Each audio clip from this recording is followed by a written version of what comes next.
Hi, you have found the podcast Aging Gracefully with Julie Roca. And today we want to talk about something that is very meaningful to all of us.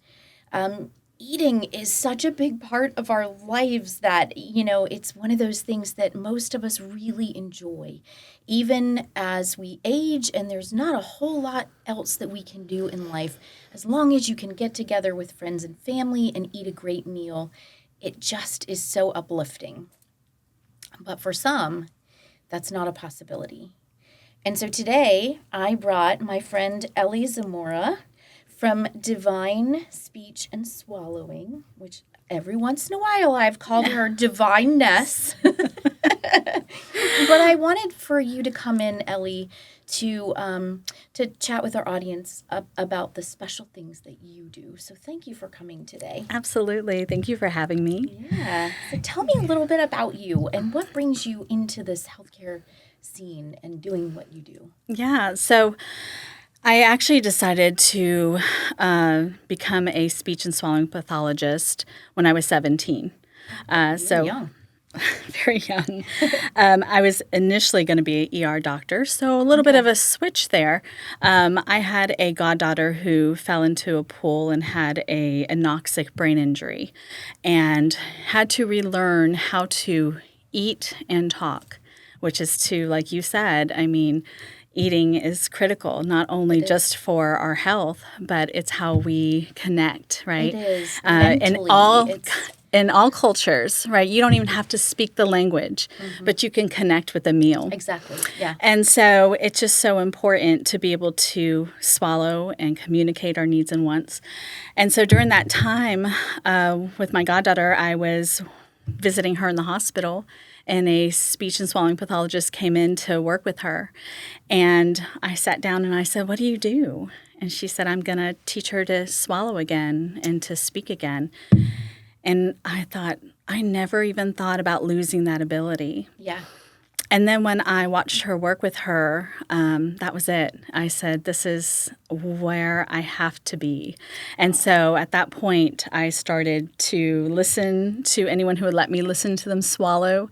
I volunteered at every speech language pathologist clinic that I could find.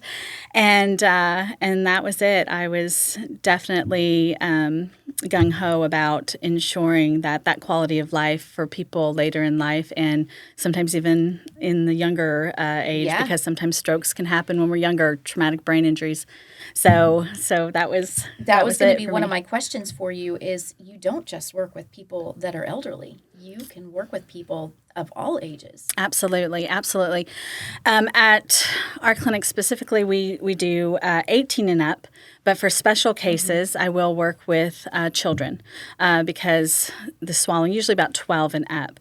But if they've suffered something that really has affected their swallowing, I've had a few moms reach out to me and say, "I know you work mainly with adults, but could you please see my child?"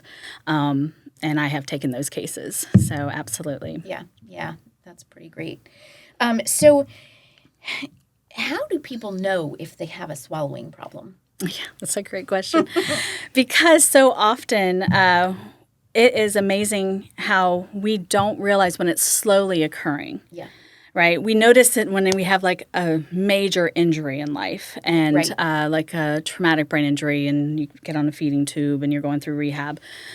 But there's signs and symptoms that happen over time that sometimes can be missed.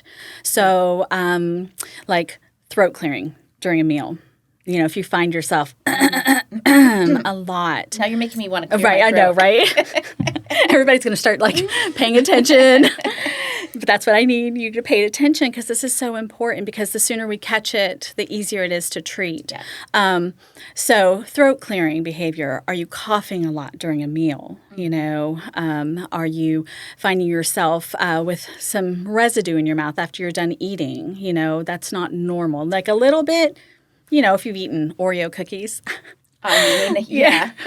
You can usually tell if someone's been eating Oreos. It's kind of hard to hide that. But overall, we should have a clear oral cavity post your meal. Okay, so there shouldn't be residue pocketing in your cheeks. Those are signs. Food sticking in the throat. Sometimes you'll hear people say, I feel like something's still there, or I swallowed my pill and it feels like it didn't go all the way down.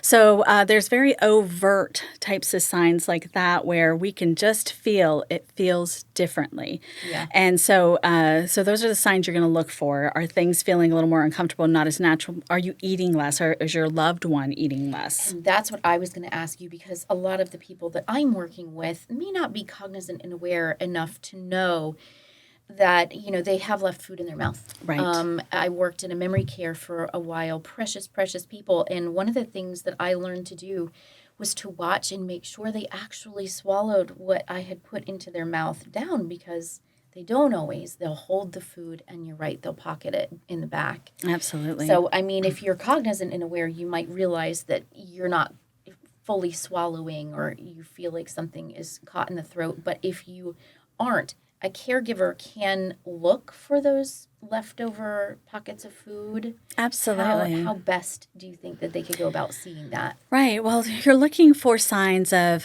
is it taking a really long time for them to eat, right? So, there's a normal time that we're looking at for swallowing our food. Are you about to give another bite and they go to open their mouth and wow. It's all still sitting it's there. It's still there, but you were watching them chew. You saw them moving stuff around, but then when you go to give them the next bite, lo and behold, there's the bowl is still there, the food's still there. And so at that point, that's a sign that something's not going down. Are we seeing some spillage out the front? Yes. Okay. So sometimes they'll be drinking or eating and you see the food, because sometimes that could be a tongue thrusting behavior where they're thrusting their food forward and not propelling it back. So all of those signs can help us identify when someone might need a little bit more help. Okay, gotcha. That's great. So what is it that it can cause a swallowing problem? We've talked about like a major accident. What else do you see that causes it? Yeah, so everything from a neurological disorder, so Parkinson's, ALS, strokes, traumatic brain injuries, but also just, believe it or not, aging. Oh, okay. Yeah, so just like our bodies age, our muscles are all aging, but we tend to be more aware when we notice we're getting up slower. We're walking a little slower. We notice our loved ones moving slower. And people are like, I need to get them into physical therapy. Yes. Because I notice that they're shuffling their feet more, or they're having a harder time, transferring from their chair to their bed. But boy, we so forget about the swallowing aspect. Right. And to me, it's such an important benefit to quality of life. Right. They can't even do the physical therapy because they don't have the nutrition if they can't get enough to eat. Yes. Right. And so it takes over 50 pairs of muscles to swallow, and we swallow anywhere from 800 to 3,000 times a day. Wow. Yeah. So, and whenever we swallow, we're also swallowing with 4 pounds of pressure in our oral cavity. So there's a lot that is going on, a lot. So if you are thinking about aging muscles, and you think about over 50 pairs of muscles that are having to coordinate to have a sufficient swallow. Yeah. Usually if you're aging, there's something that's usually starting to get weaker. Well, and we know from looking at the Alzheimer's brain that it is definitely a part of that. You're losing those parts of the brain that have that function and can control all those muscles altogether. So that's really interesting. And now you have me so self-conscious about like every swallow. I'm paying attention I can to just all the assess muscles. you after we're done, Julie. Don't worry. Okay. So if you are having problems, is it possible to fix when you're older? Is it, even if you have some cognitive disabilities, is it possible? Absolutely. I think this is such an important question because so many times we think this is it. I know. That's it. And it is not. Oh, man. So this is what I'm very passionate about. So I've had so many cases that have come to me that have feeding tubes, or they are on a pureed diet and drinking thick liquids. Mm-hmm. And they said, can we do anything at this point? Yes, we absolutely can. Just like we can exercise the muscles for our legs and our arms. And, the doctor says, keep moving, right? Keep moving. Because if you're not moving, you're losing things. Right, exactly. Muscles atrophy. So if you're not swallowing, those muscles are going to continue to atrophy. So there are exercises that I implement. So once I do an evaluation and I assess what's going on with those muscles and the aging muscles, then I say, okay, this is weak, whether it's in the oral cavity, whether it's the tongue. The tongue's just a muscle.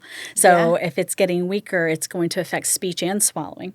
So at that point, I find out where are the muscles failing and what plan of action we have, whether it's putting on an exercise program. I do what's called vital stem therapy, which is electrical stimulation to rehabilitate the muscle function.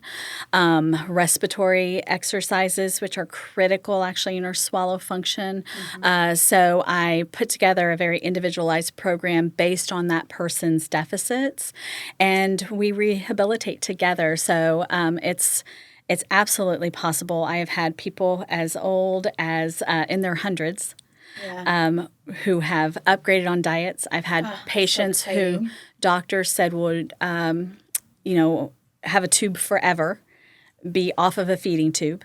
That's incredible. So, and I feel blessed that I had an opportunity to watch that happen because I'm just, and they go out there and they say to others, it's possible. Like, if I could do it, you could do it. You just need to get the therapy you need. And I urge people, if you feel like it's hopeless, it's not. I mean, even though you're getting older or you have dementia, Parkinson's, ALS, there is still something you could do. You just have to keep fighting. Oh, that's great. I love that. So is this covered by insurance or is this a private pay? Yeah, that's a great question. So for us, we do take Medicare. That is actually the only insurance that we currently take is Medicare.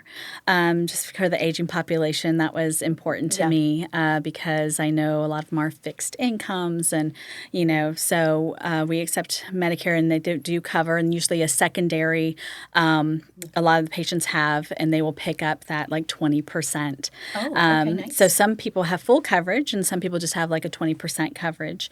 But we do private pay for our other patients and we provide super bills for them that they can submit to their insurance companies. But we find that we're not as restricted because of that by people can come and they can take control of their own health care and they can come as often as need be without having the restrictions. And that's where we see the progress a little faster. Yeah. And you mentioned something, you're in an office. So you don't go into the home and do home health kinds of speech therapy. Right. I love those too. They're very valuable for those that cannot leave the home. Absolutely. But tell me, I feel like there's some benefit to being able to visit you in the office if you can get out of the home and see an in-office speech therapist. Can you tell me a little bit about what you think might be those benefits? Yeah, absolutely.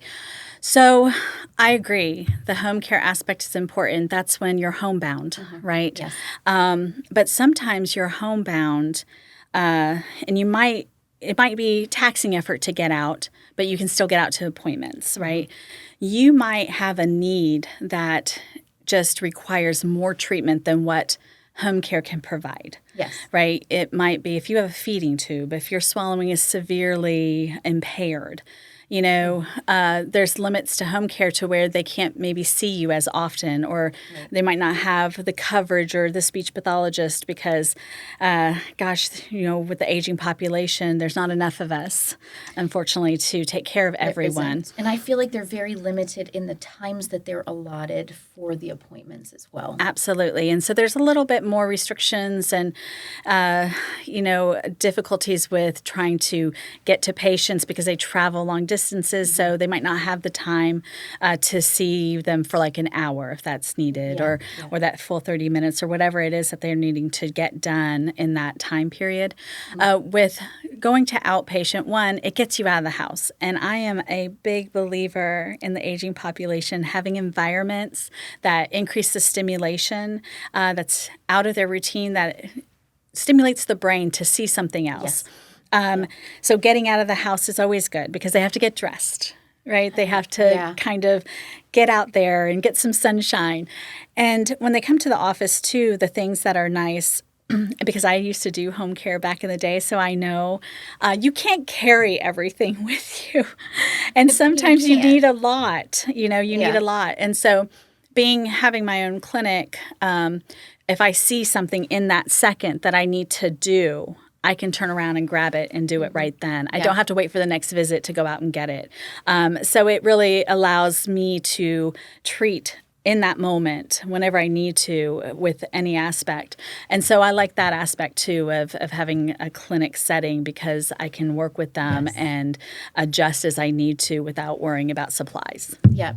And you have a beautiful office. It's very tranquil and peaceful in there. Thank you. It's a great office. That was really important to us to provide an environment that is soothing because when you're dealing with communication, swallowing, cognitive, speech, any of those issues, that can be very stressful upon people, and so we felt like it was important that it wasn't so medical, but calming. We have chocolates in the waiting room, coffee, tea. We have positivity messages all over that really help put us in the right mind frame that you can do it. And good things can happen. Absolutely. Absolutely. I love that. So one of the things that I see in healthcare a lot is, as we age, sometimes our bodies shift a little. There may be some weight loss. And those dentures, you'll see them start to flap. Yes. And it's very obvious, and you try real hard not to say anything or make them feel bad but I wanted to ask specifically about that because some family members say, it's not worth doing anything about that at this point because dentures must be expensive. I don't know how expensive they are, but I'm guessing they're not cheap. They're not cheap. But talk to me about that because I think there's going to be an effect. You're absolutely right. So, unfortunately, dentures are costly. However, when we're thinking about quality of life, let's think about the cost of things, right? Yeah. We don't think twice about maybe, paying for our cable or, going out and buying some coffee or getting a good meal or there's certain things, right, we put money towards. When we invest in ourselves, that is priceless. It's investing in your future and your quality of life of your future. Our teeth are so critical in our swallowing. And when you don't have the source to grind up your food, okay, our teeth are the stable force in our mouth. They're meant to be stable. They're meant to be stable. Yeah. They're not meant to move. Think about if your dentures, your teeth are moving as much as the food. Mm-hmm. Is it really getting masticated? Is it really breaking down? It can't be breaking it up. It's not. So what happens? They start swallowing their food whole. And then there's choking hazards. Absolutely. So your airway's compromised, but not only that, your digestive tract. So think about everything slowing down, including our digestive system. Okay. And now your digestive system is having to work overtime to get whole food broken down. Well, they're going to have more gastric issues, stomach pain. And what happens when we feel uncomfortable? We don't eat as much. We don't, which then it's a never-ending vicious cycle because then you're losing more weight and the dentures are going to fit even worse. Absolutely. And our loved ones become self-conscious too about, they might say, oh, it's fine. But you'll watch. They don't talk as much. Mm-hmm. They don't smile as much. Mm-hmm. They're not interacting. They're not as interactive. And guess what? Our speech and swallowing muscles are all connected. So if I'm not talking as much, I'm not using my tongue as much. If I'm not using my tongue as much and it's a muscle, it's atrophying. Then it's going to affect my swallowing too. So it is just so imperative that our dentition is adequate to chew the food that sustains our life, that brings us together, So it's critical. And so I say, That's one of those investments that is so worth it because you're investing in yourself, in your quality of life, in your health, in your loved one's smile and ability to engage others. Yeah. There's certain things that are worth the investment, and I say the dentures are absolutely one of them. Yeah. Yeah. It's one of those things with quality of life. You really shouldn't skip it. Yeah, and sometimes you can start with denture adhesive and denture strips. I recently had a patient. She had ill-fitting dentures. We got her some strips, and they work perfectly, great. and she didn't have to go out and buy new dentures. So sometimes it's a quick fix, and we just start there. And so she was actually her dentures weren't fitting for a while, but she didn't like the glue because it would kind of spill over and make her gag, which I get that. So I said, let's try the strips, and we put those strips in, and they're working perfectly. She's smiling more, she's interactive, and she's chewing her food beautifully now. And so that's going to encourage her to eat, which is going to keep that weight loss from continuing. Absolutely. Yeah. Absolutely. So I thought it was really interesting. I was speaking with your marketer, who's your daughter, Hannah. Yes. And she was telling me even, I mean, I always think of you as speech and swallowing, but she was even saying that you guys can bring relief to, and it's not TMJ, it's TMD. Yes. So tell me a little bit about that. Yeah. So many people these days, and we were talking about stress. Mm-hmm. We live in a world of hurry, Yes. Stress. And sometimes at night or even during the day, we clench. We clench our jaw. Oh, yeah. We might not even realize it. You're doing something that's a little stressful. Maybe it's tax season. So you're sitting at that computer and you're biting down because you're thinking, how much money do I owe? Or, how do I put this in? Why is this not calculating correctly? And then that clenching starts. So we tighten the muscles in our face, right? And so the joint that connects our maxilla and our mandible, right? It's our jaw together. Mm-hmm. That joint gets super tight. And then at night, people sometimes grind their teeth as well, and they don't even realize it. Yes. It's out of their control. And so sometimes we might need a bite guard that can help with that. But massage, so I do myofascial release, which is a massage technique, and myofunctional therapy. So there's different exercises on top of it. So I basically loosen those joints up, and sometimes we even find that the laryngeal muscles are tight, the muscles in our throat. Right. Everything connects in our neck and our face, and so I do a massage technique and teach strategies to help release that joint so it's not so tight, and that because when you have those issues, it can cause chronic headaches, migraines. Yes. It can cause us to even our vision. It can cause vision problems. It can cause tightness in the neck, sleep problems, swallowing problems. Right? I mean, think about when you want to bite into a big juicy burger, right? All of a sudden you go to range your mouth and you can't do it anymore. So it's really just a big deficit that can impair things of quality of life once again. And so, and I'm a big believer in quality of life. And so being able to eat and not have to tear your sandwich apart into little pieces, mm-hmm. To be able to take a bite of a burger, a sandwich, things like that. And so, yeah, we treat that, and we've had such great success in that so far. And that's so cool. I just never even thought about it. So I wanted to make sure to share that on here, just in case there was somebody that's looking for some relief there. Absolutely. So coming to the end, is there anything that you wanted to share in particular, maybe a great story that you wanted to share? Yeah, so we've had a few cases with head and neck cancer. Mm-hmm. And I had a patient who she had head and neck cancer all the way back in 2006. Oh, okay. 2006, so that was a long time ago. Mm-hmm.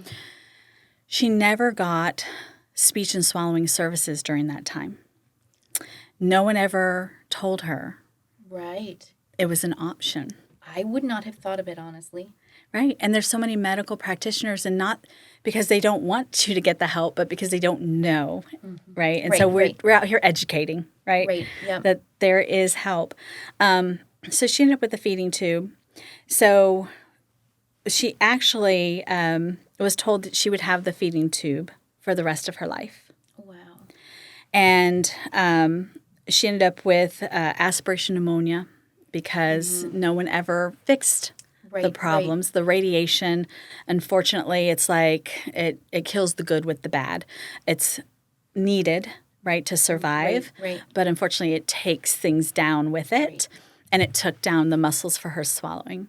So she came in, and we started doing very aggressive therapy because she's a business owner. She, has grandkids. She's very involved in and with.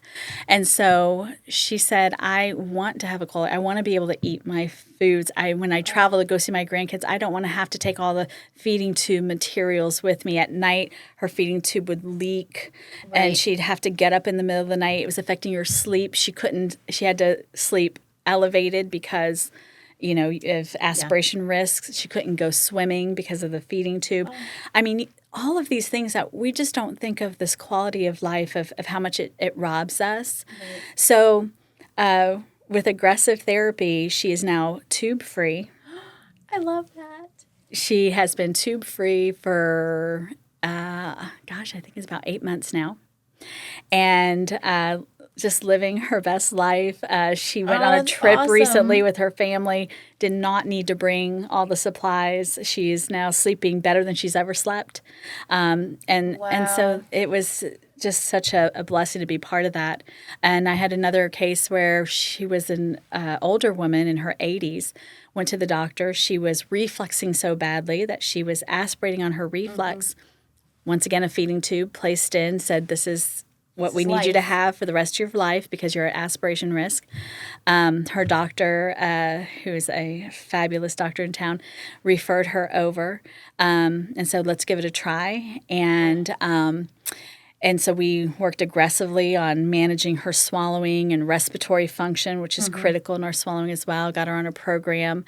And the GI doctor who said she would have a feeding tube for the rest of her life, well, she was able to go see that doctor again without a feeding tube. I love that. And to say, I now have my quality of life back. She was very involved in the community with her friends. They would go out to luncheons, breakfast, coffee. I mean, when you think about all of our social interactions. So much. It's all around food. Or coffee even. Can you imagine not being able to swallow coffee? I don't even know what life would be like. Right. But think about the social aspect of when we meet up with people. Let's go grab a bite to eat. Let's go have a cup of coffee. Yeah. Right? Let's get dessert. So your Thanksgiving, Christmas, Easters, 4th of July barbecues, birthdays, Valentine's Day chocolates, right? Right. St. Patrick's Day green beer and right. Hey, I got the corned beef. Right, the corned beef, right? In my refrigerator. There you go, because that's coming up. But when you can no longer partake in those social situations, she said they stopped inviting me because it's awkward. It's awkward, but she stopped going because she stopped going. They stopped inviting her because they knew she was not coming. Because she said it was so awkward that people didn't want to eat in front of her. Yeah, and I would feel the same. I mean, right, and they were thinking they were helping her too by not eating in front of her. And so everyone's in this position of I'm trying to do what's best for the other person, and then what happens is the social isolation begins. And so she stopped going out. She stopped meeting up with her friends, and once she stopped using her muscles even more because she stopped interacting. And so it is a vicious cycle that can occur. And so to be a part of bringing back that joy and that quality of life, I tell you, every time. I get emotional every single time someone starts eating again. Every single time that feeding tube. And at our clinic, whenever someone gets rid of the feeding tube, we have a just celebration. It's a big deal. Do you have cupcakes? Oh, yeah. We have Okay. well, all of our patients get cupcakes for their birthdays and little things like that. But whenever there's, when they can eat again, we celebrate what they can eat again and the meal that they've been dying to Dying have. for. Yes. Yeah. Like I have Yeah. patients who will text me because I always ask them in the beginning, tell me your goal, your ultimate goal of where you want to eat again, or what you want to eat again. And so they'll tell me. And I had a patient recently, he said Olive Garden. His family, it was a kind of a family thing. They'd all go to Olive Garden. And recently he sent me a selfie with him and his family at Olive Oh, Garden that he could eat again because he also had a feeding tube and had neck cancer survivor. And he sent me that picture and I cried. I was so yeah, I excited would too. I'd that post that on my wall. yeah, that there it was. Like he met his goal. That was the ultimate goal, was to eat the foods that he wanted to eat, not what was restricted that Right. maybe he can get to eat again. That was his goal, and that's what is so important. Their goals become my goals because that's ultimately where we're trying to go. Yeah. It's not what I want for them; it's what they want for them. Exactly. And I just get to be the vessel to push them there. Oh, that's so exciting. I love those stories. So if people want to find you, can they call you directly or do they need to go through their primary care physician first? That's a great question. So, through insurance coverage, which I told you that we take Medicare, so your primary care doctor would have to send, or one of your doctors, head neck cancer, whatever doctor it is, a physician needs to send over the referral. If you are private pay, but you still want to get reimbursement, you still need an order from your physician. Okay. So, but I have some patients that don't go through their physician, they just pay privately. But if you do want a super bill for reimbursement, we do need a doctor's order. Okay. That's great to know. So I'm going to leave all of your contact information thank you. In the notes. And if you have not yet subscribed to our channel, I would love it if you would subscribe. I would love it if you would like this podcast. And then most importantly to me is to share this as a tool so that someone who might be needing it can get this information and reach out to either Ellie or, if they're not in this area, someone like her, because I imagine there are angels like you in other places. So thank you so much for coming, Ellie. Absolutely. Thank you, Julie, for having me. It was great having you. Thank you.